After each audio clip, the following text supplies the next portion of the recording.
Saudara Dinas Pertanian, Perkebunan, dan Peternakan atau Distan Bunak Kabupaten Aceh Tamiang menyebutkan persediaan hewan ternak jelang megang Ramadan mencukupi. Berdasarkan data dari Distan Bunak Aceh Tamiang, tercatat persediaan sapi jantan dan betina tidak produktif di Aceh Tamiang mencapai 563 ekor.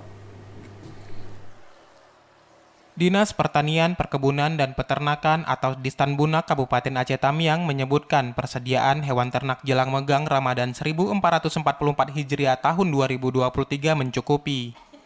Saat ini berdasarkan data Distan Bunak Aceh Tamiang, tercatat persediaan sapi jantan dan betina tidak produktif di Aceh Tamiang mencapai 563 ekor. Kepala Bidang Peternakan Dinas Pertanian, Perkebunan, dan Peternakan Kabupaten Aceh Tamiang, Yunus menjelaskan, 563 ekor sapi yang akan dipotong ini sudah terlebih dahulu dilakukan cek kesehatan dengan dibuktikan surat keterangan kesehatan hewan dari dokter hewan yang diposkan di beberapa kecamatan. Hal ini sesuai dengan surat edaran penjabat Bupati Aceh Tamiang, di mana disebutkan bahwa sapi yang akan dipotong harus terlebih dahulu diisolasi dan pemotongan dipusatkan di satu titik di setiap kecamatan. Di sisi lain, Yunus mengatakan, surat edaran ini dikeluarkan sebab Aceh Tamiang masih dalam status wabah penyakit mulut dan kuku, meski angka yang terpapar dan angka kematian sudah tidak ada.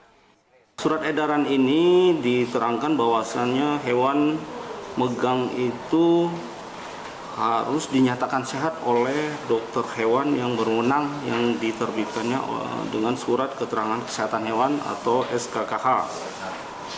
Dan surat edaran ini sendiri telah disampaikan ke seluruh datuk penghulu di masing-masing kecamatan melalui petugas mantri ternak masing-masing kecamatan.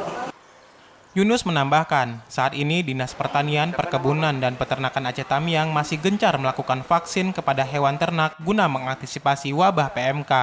Dari Aceh Tamiang, Abdul Rozak, TVRI Aceh melaporkan.